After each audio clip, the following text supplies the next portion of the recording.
Pelajaran yang bisa kita ambil dari sebuah pertemuan, salah satunya adalah kita bisa menghargai sebuah perbedaan dari cara bahasa, agama, atau bahkan kebiasaan-kebiasaan orang baru yang kita jumpa. Maka dari itu, sikap toleransi sangatlah diperlukan sebagai bentuk kita menerima keberagaman.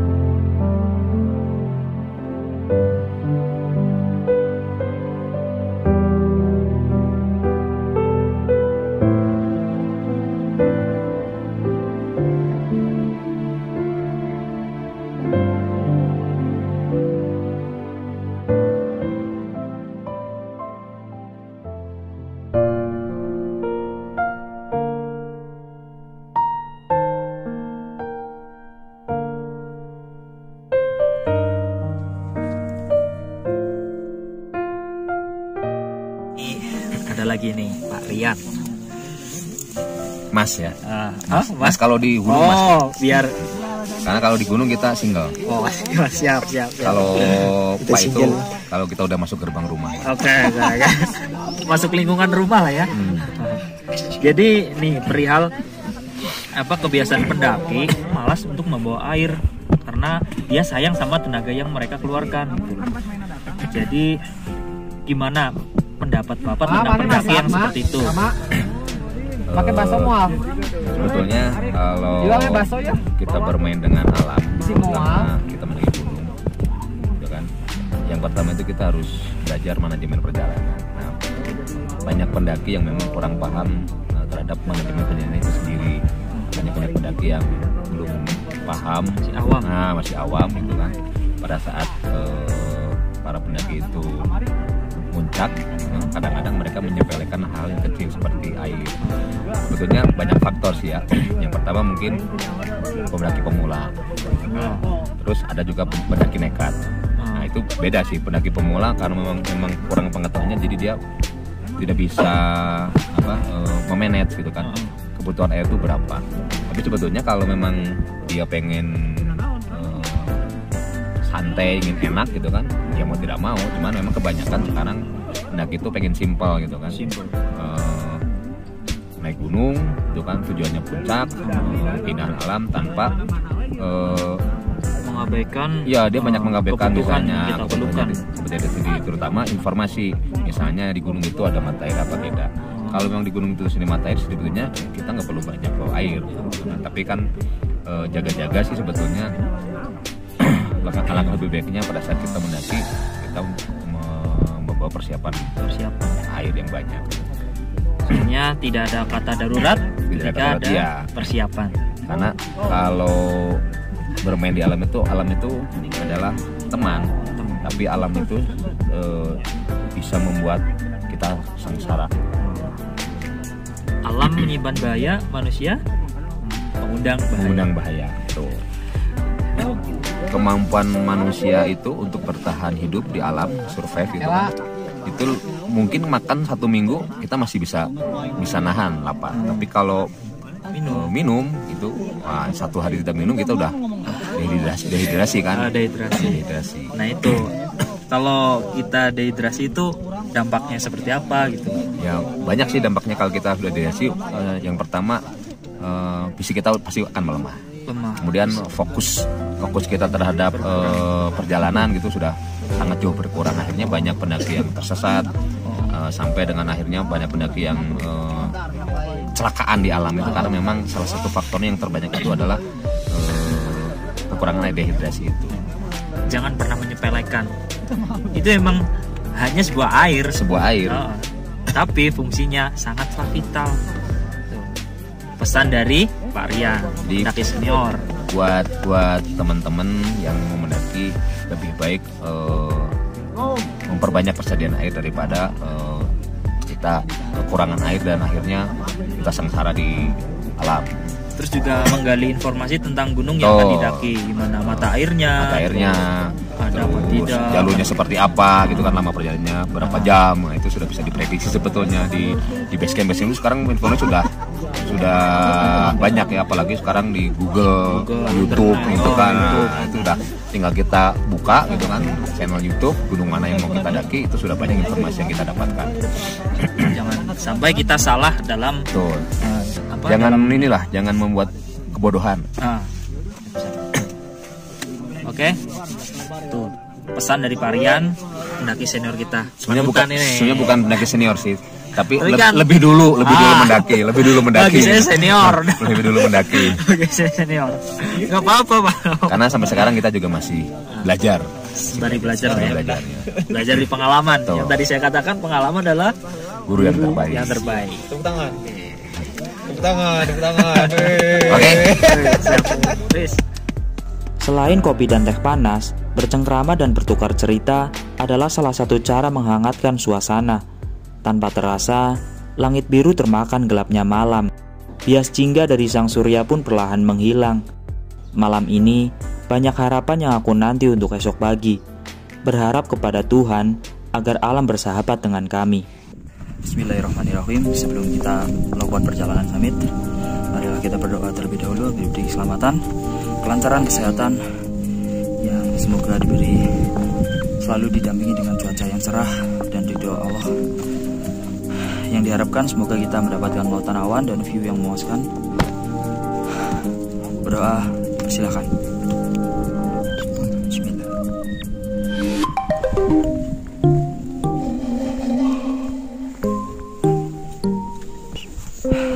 Bismillahirrahmanirrahim. Summit Sumbing, sukses. Pada jam 3 pagi, saya berdua dengan adik saya mulai melakukan perjalanan summit.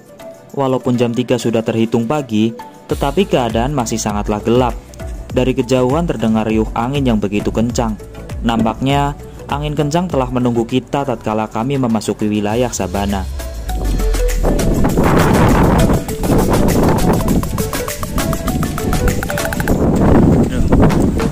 Kita sekarang nih masuk ke sabana. Luas, apalagi sore ini sabananya sangat bagus. Nah, Wongso itu Rinjaninya Jawa Tengah. Serius, keren. Nanti pas siang kelihatan semua. Ini seperti apa di sabananya. Kalau di Wongso, di Rinjani punya Bukit Penyesalan, kalau di Wongso ini punya tanjakan. Udah setelah di PHP jadi menyesal.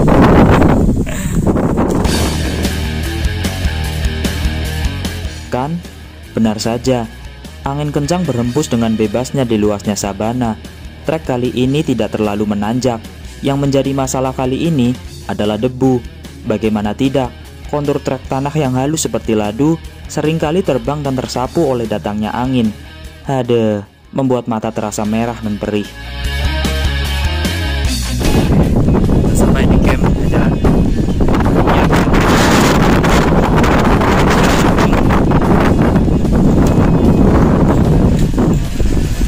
Itu resiko ketika kita di camp gajah.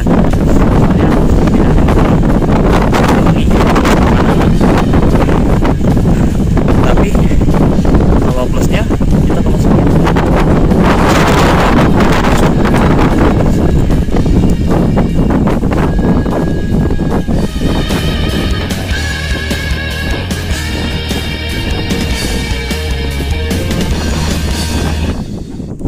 Sekarang kita lagi di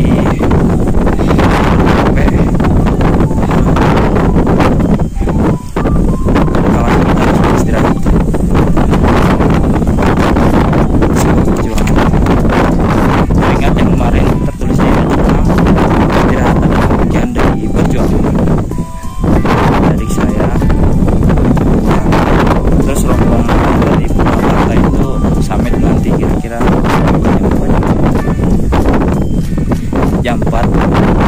Jadi karena kita mengejar sunrise, ya tau lah buat kita izin mendaki lebih awal atau kita summit lebih awal.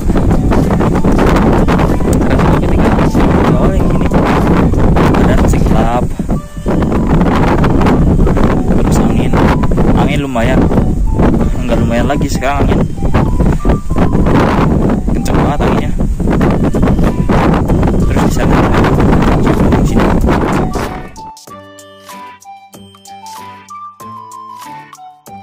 Kita sampai di pos 3 Suro, ketinggian 2.900 meter di atas permukaan laut.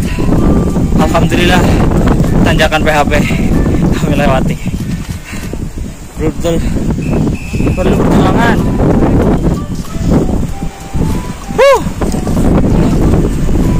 Pos 3. Pos 3. Tanjakan PHP dan pos 3 pun kami lewati. Setelah ini, kami memasuki wilayah yang dimana banyak pohon-pohon cantigi yang ukurannya lebih tinggi dari tubuh kami. Itu membuat angin tak lagi beradu dengan tubuh ini.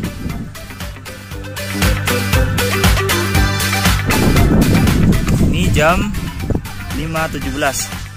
Kita sebentar lagi sampai puncak. Sebentar lagi sampai puncak. Bunga edelweiss bagus banget di sini. Terus kemuning langit di sana mulai terlihat.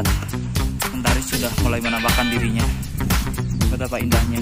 Kita ambil bersyukur atas kita sudah dilahirkan di alam yang indah seperti ini. Sindoro.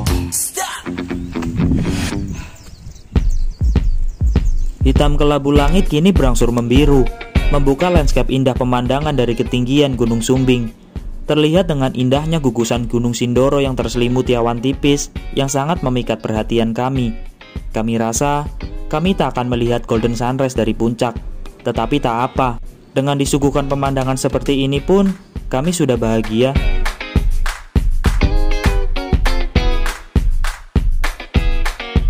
Luar biasa cantiknya.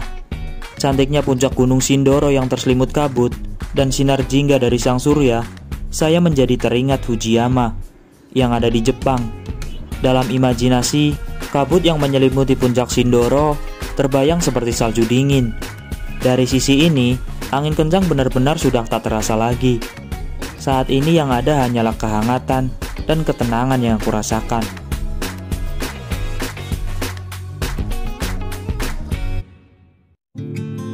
Trek kali ini adalah batuan-batuan padat dan besar. Dikala naik, di sebelah kanan trek ada batuan besar yang membentuk dinding alami, dan saya sering menyebutnya Watu Kotak. Watu Kotak adalah patokan saya bahwa puncak sudah tepat di depan mata.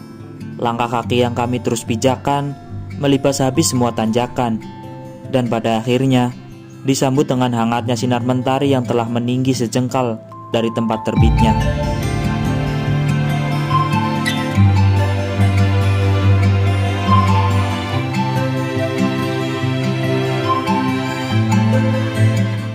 Walaupun begitu, itu semua tak mengurangi sedikitpun keindahan alam yang telah Tuhan ciptakan.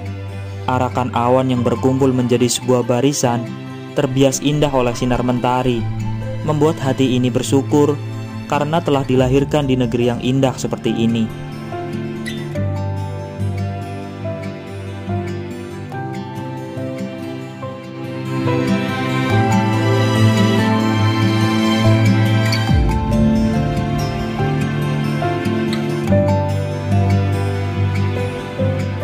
Gugusan Gunung Merbabu, Merapi, Lawu, Sindoro, Slamet dan Kembang tampak jelas dari puncak Gunung Sumbing. Tak hilang dari alam, di puncak gunung pun angin kencang kembali berbisik riuh di telinga, menghempas langsung ke tubuh tanpa adanya penghalang. Tapi itu semua tak menghalangi kami untuk terus mengabadikan landscape indah dari puncak Gunung Sumbing. Menyesal rasa hati ketika pemandangan indah seperti ini hanya dinikmati, kemudian dilupakan.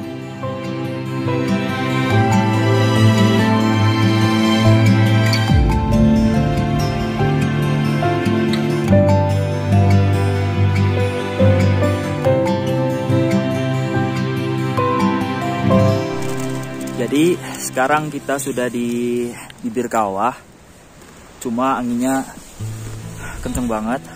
Terus sembari kita beristirahat, kita kan sampai duluan. Kami sembari menunggu rombongan dari Purwakarta itu datang.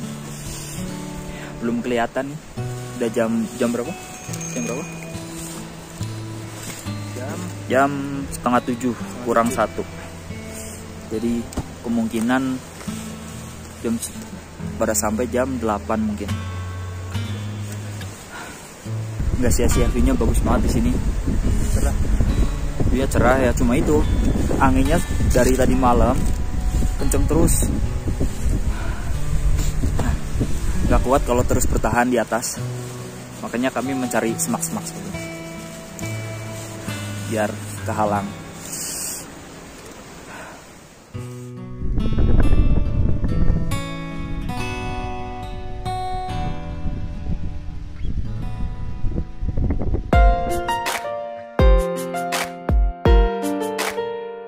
Setelah beberapa lama menunggu dengan mengambil beberapa makanan, akhirnya orang pertama yang menyusul kami adalah sang senior, Pak Rian. Sebelum hari terasa lebih panas, kami beranjak menuju puncak Raja Wali, yang mana Raja Wali adalah puncak tertinggi yang dimiliki Gunung Sumbing. Kita pun harus melewati puncak sejati terlebih dahulu, tapi bukan puncak sejati Kaliangkrik. Akhirnya kita sampai di puncak sejati. Bisa ya puncak sejati KW. Kalau sejati asli yang itunya Tameng itu via Kaliangkrik. Itu nanti kita mau naik ke puncak tertinggi Gunung Sumbing, puncak Raja Wali. Kita nanti turun, ada tadi webbing, habis itu naik lagi. Terus kita sampai nggak ada 10 menit. Kita sampai puncak tertinggi ketiga di Pulau Jawa.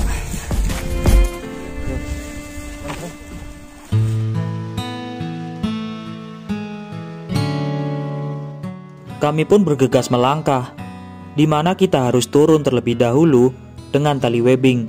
Turunan ini cukup curam dan tinggi, harus tetap fokus dan hati-hati. Setelah itu, kami menyusuri jalan setapak di sebelah bibir kawah yang terbilang landai. Dari puncak sejati ke puncak Raja Wali hanya memerlukan waktu sekitar 10-20 menit, tergantung cara kita berjalan. Dari celah pohon, terlihat pelang puncak tertinggi dari Gunung Sumbing, yaitu Raja Wali. Itu membuat rasa lelah seketika musnah, berjalan mendekat dengan senyuman yang merekah.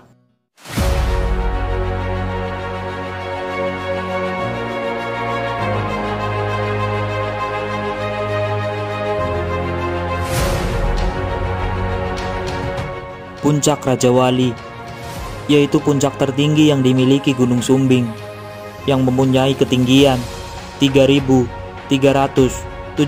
meter di atas permukaan laut. Puncak tertinggi ketiga di Pulau Jawa. Bersyukur kami dengan selamat tanpa cedera sampai di puncak tertingginya, dengan restu orang tua dan terkabulnya doa-doa orang baik oleh Sang Pencipta. Kini kami diizinkan kembali untuk berdiri di sini, dan begitu banyak cerita yang terukir selama perjalanan hingga hari ini.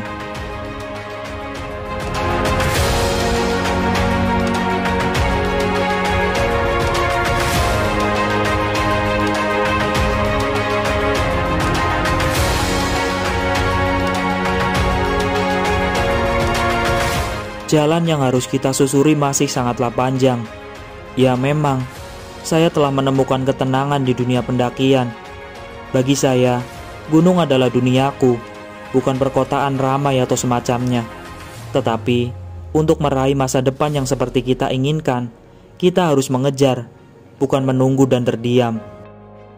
Dan belajar dari pengalaman yang merupakan guru yang terbaik, mengajarkan bahwa kita tidak boleh terperangkap di kesalahan yang sama. Lebih cermat dalam melihat rambu-rambu kehidupan agar kita berjalan di persimpangan yang benar.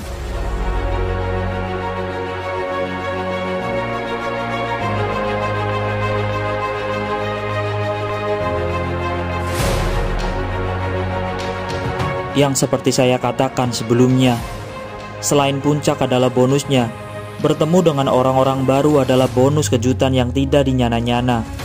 Kali ini, dengan pengalaman baru saya, jumpa kembali dengan backpacker Purwakarta di pendakian Gunung Sumbing. Gimana kita? Backpacker Purwakarta! Jaya, jaya, jaya!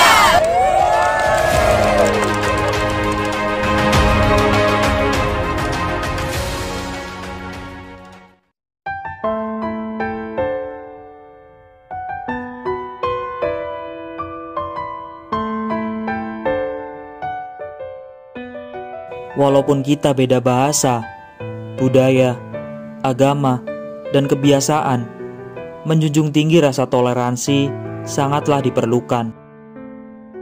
Itu yang membuat Indonesia bersatu dalam keberagaman. Pertemuan adalah sesuatu hal yang sangat mendebarkan, di mana kita akan tahu lebih jauh tentang mereka, dia, atau bahkan saya. Pertemuan selalu berkaitan dengan perpisahan, karena setelah kita mengenal, kita pun sesekali akan berjauhan. Itu hanya tentang jarak, sedangkan kerinduan adalah tentang waktu. Terima kasih kawan-kawan baru yang sangat menyenangkan. Canda tawa bersama kalian adalah sebuah kerinduan yang selalu aku nantikan. Dengan cerita baru yang aku bukukan di buku kehidupan yang tak pernah terhapuskan. Karena gunung adalah pengingat yang terbaik bahwa saya pernah ada dengan mereka. Jumpa kembali, Backpacker Purwakarta. Jaya, jaya, jaya.